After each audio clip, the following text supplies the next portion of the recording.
Good morning students. आज हम मुज़क्कर मुअन्नस के बारे में सीखेंगे और पढ़ेंगे। मुज़क्कर नर इसम को मुज़क्कर कहते हैं, जैसे लड़का, आदमी, मुर्गा, बकरा वगैरह, ठीक है, जानवरों में।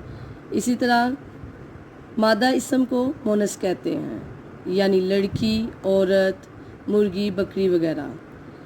इसी तरह हम देखेंगे बुक पे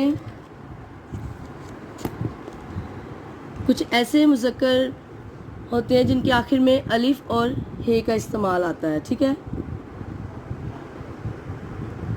तो इनको छोटी से बदल कर मुअन्नस बना देते हैं, जैसे कि बेटा में अलिफ आया है, लड़का में अलिफ आया है, तो अलिफ को मिटा के क्या लिख देंगे, छोटी ए, तो वहाँ पे वो मुज़क्कर चेंज हो जाएगा मुअन्नस में।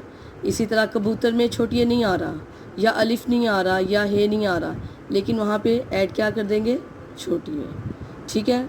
अब हम इसकी रीडिंग करते हैं।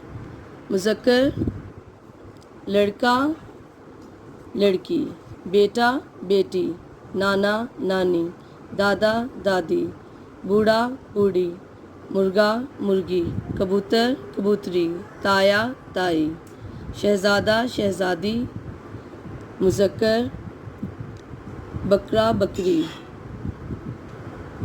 पोता, पोती, चचा, चची, तोता, तोती, घोड़ा, घोड़ी, बच्चा, बच्ची, साला, साली, भतीजा, भतीजी, नवासा, नवासी, ठीक है। आपने इनकी अच्छे से रीडिंग करनी है, उनको अपनी नोटबुक पे नोट करना नीट राइटिंग में। Thank you.